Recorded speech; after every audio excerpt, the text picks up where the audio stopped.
Hola siniestros, bienvenidos un día más a mi canal, porque me lo habéis pedido muchísimo durante muchísimo tiempo. Vengo con The Sisters of Mercy, que ahora hablaremos de por qué es una banda a la que yo pues realmente no tengo nada de aprecio, pero sí que es verdad pues que tengo CDs de ellos, les escucho y tal. Pero eso lo voy a explicar porque viene dentro del vídeo, porque no es un sentimiento único mío, sino que es un sentimiento de muchísimas personas que pertenecen a su cultura gótica. Sin hacer esta introducción más larga, porque ya sabéis que no me gustan los vídeos largos, vamos a comenzar con The Sisters of Mercy y la gran importancia que tuvo dentro de la escena gótica de Londres, de Europa y al final a nivel mundial.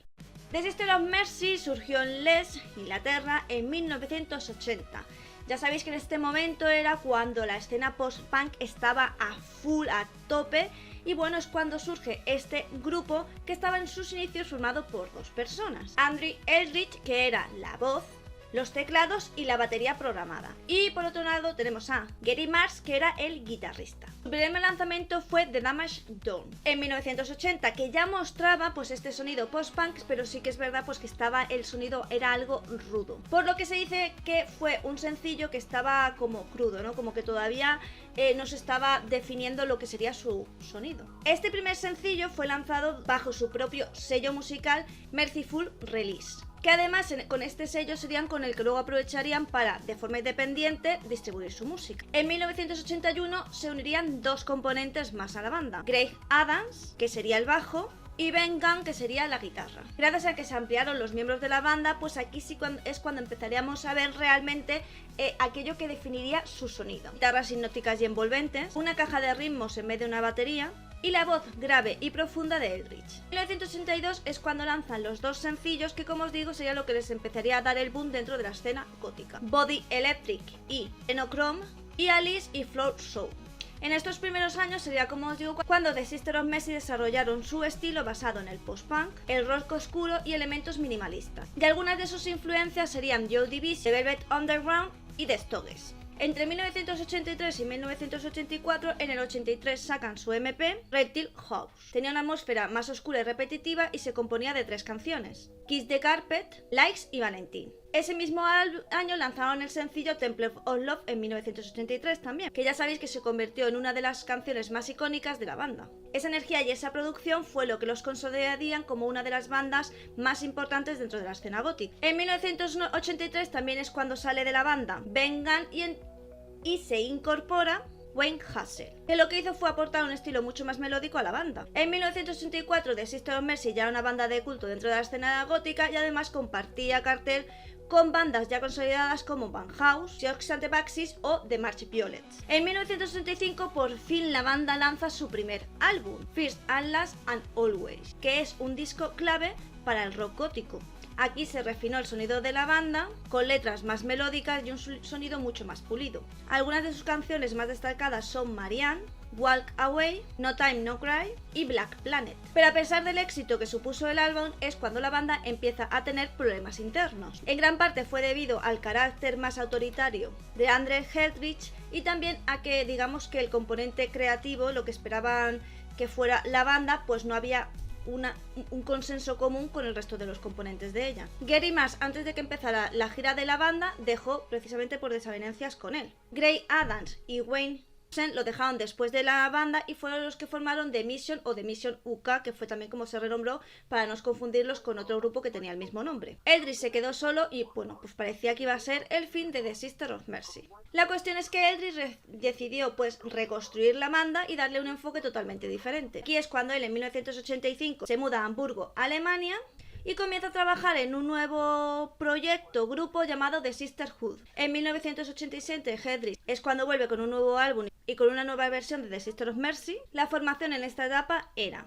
Andrew Eldritch como voz, Patricia Morrison como bajo y Ian Steinman como productor de algunos temas. Floodland, que salió en 1987, fue un sonido mucho más orquestal y electrónico. Y algunas canciones claves son Lucrecia más Reflection y Discorrision, que bueno, Yo estoy convencida de que las habéis escuchado no una, sino cientos de veces como todo el mundo. Aquí fue cuando alcanzó un gran éxito comercial con giras, vídeos en la MTV, un montón de entrevistas por todas las televisiones de todas partes. Pero en 1969 y después de la gira de este álbum, Patricia Morrison abandona la banda. Aquí es cuando Eldritch, después de que Patricia Morrison abandone la banda, decide hacer una nueva formación y prepararse para lo que sería pues todo aquello que nos iba a preparar en la década de los 90. Aquí lo que ocurre, y por lo que digamos que hubo bastantes conflictos, es que The Sisters of Mercy adquirió pues un tono más agresivo y más político en el álbum de The Vision Thing de 1990.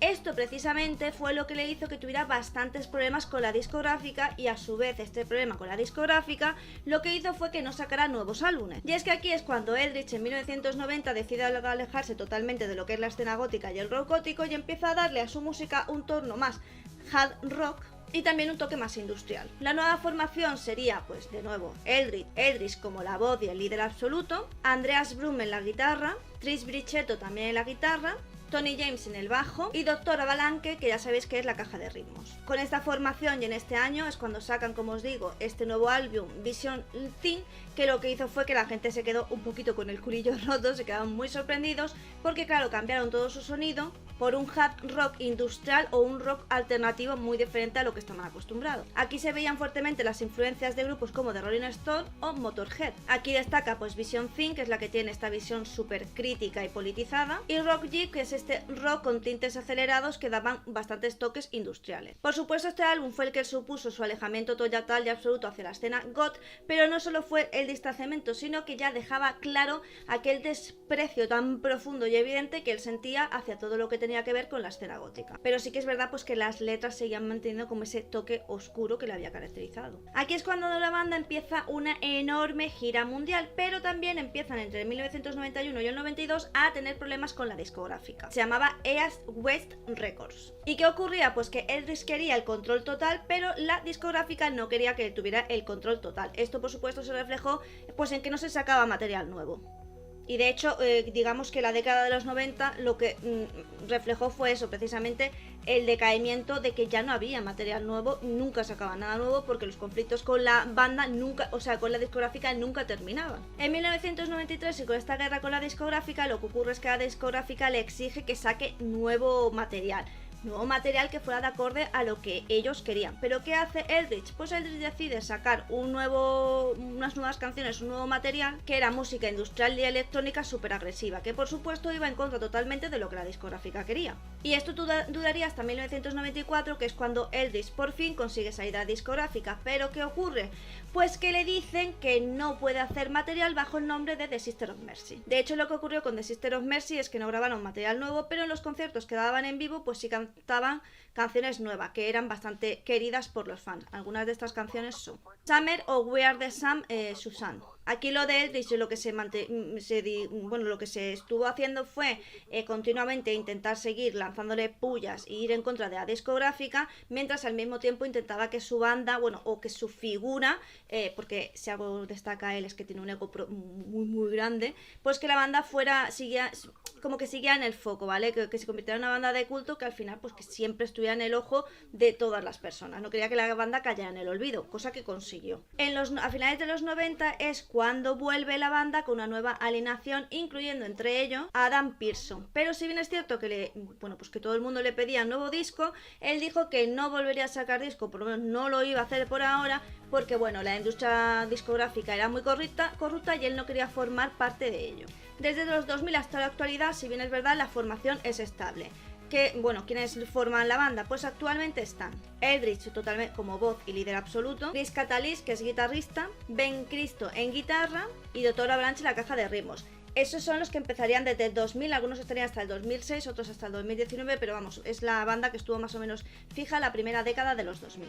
Y de nuevo aquí la banda sí que presentó algunas canciones nuevas en algunos eventos, conciertos y demás, pero nunca las grabaron oficialmente. En el 2005 se empezó a rumorar que Eldritch quería grabar un disco, pero digamos que no encontró una discográfica con la que no se sintiera que era todo un negocio, que era corrupto, bla bla bla bla bla bla bla bla. Sí que es verdad que ellos siguen tocando conciertos, festivales, agregan nuevas canciones a la lista digamos, a su lista de canciones, pero no las graban, y como que mantienen su estética y su esencia intactos.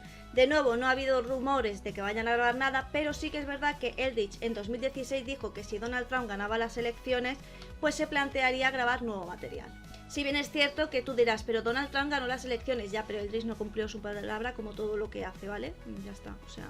Estos son los motivos por los que a mí a mucha gente le cae fatal Eldritch, ¿vale? Porque es así, le gusta mucho llamar la atención, que el foco esté en él, pero bueno, luego juega al despiste, ¿vale? Luego hace un poco lo que sale de los cojones, por más que haya dicho que iba a hacer otra cosa. De nuevo, sí que es verdad que hasta en la actualidad, incluso en el 2023, 2024, han seguido haciendo conciertos, giras y tal, y en estos conciertos sí que se tocan canciones inéditas, pues él ha dicho en alguna vez que sí, que le gustaría grabar el material nuevo, que pin, que pan, pero estamos en el 2025 y no ha habido...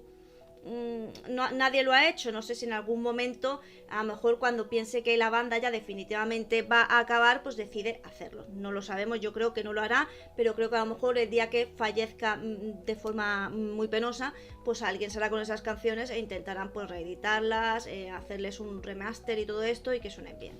Y bueno, porque yo pienso que ningún gótico que tenga un mínimo de amor propio debería, no sé, apoyar a The Sisters of Mercy de ningún tipo de manera. Pues bueno, pienso que no lo debería de hacer, principalmente porque él dijo que, os voy a citar textualmente las palabras de Eldritch a lo largo del tiempo sobre la escena gótica, ¿vale? Lo primero que dijo fue: el rock gótico es una etiqueta que la prensa inventó para vender revistas, no es un movimiento real y si lo fuera no querríamos ser parte de él. De hecho, no es un movimiento que surgiera a partir, o sea, es que encima es ignorante. No surgió a partir de ninguna revista, sino que fueron los propios músicos los que les pusieron ese nombre. Luego algo que ha hecho mucho se ha burlado del público gótico y de su vestimenta. Esto a lo largo de mucho tiempo se ha mofado en conciertos, bueno, de hecho he ido gente que ha ido a conciertos y ha sido testigo de cómo se reían en su cara. O sea, tú vas a ver a tu exponente gótico número 1 y se burla en tu cara de ti, súper guay. Pero bueno, como es famoso y tal, pues la gente no le importa. Ha prohibido el uso de la palabra gótico en materiales promocionales de la banda, que bajo ninguna premisa que le pongan la etiqueta de gótico que le da algo.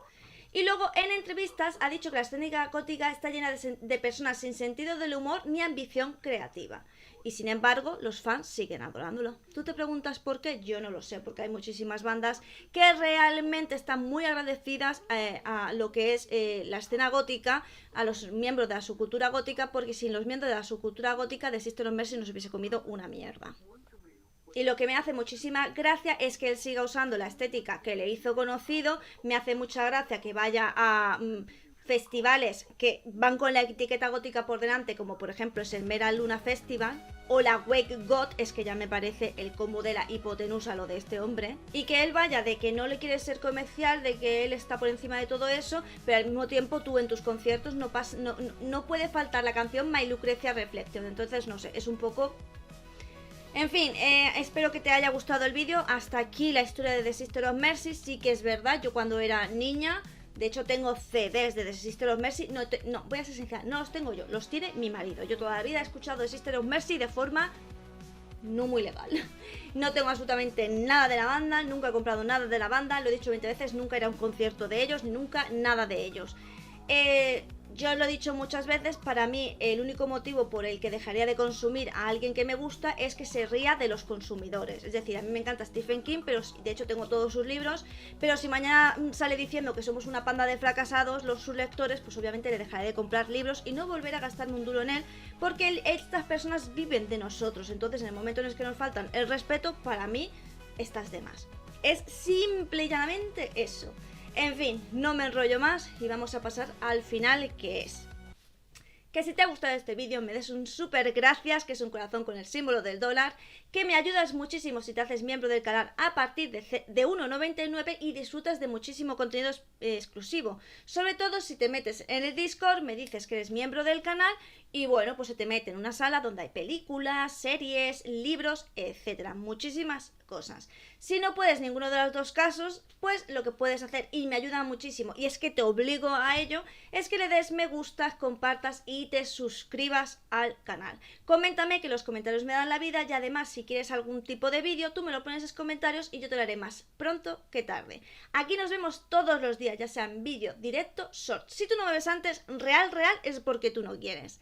Y sin nada más que decir, solo me toca decirte adiós. Madame Oscurité, en la noche nos guía, con historias paranormales, su voz es melodía, de psicología oscura, asesinos y demonios. Seguimos tus pasos, entre libros y sinfonías.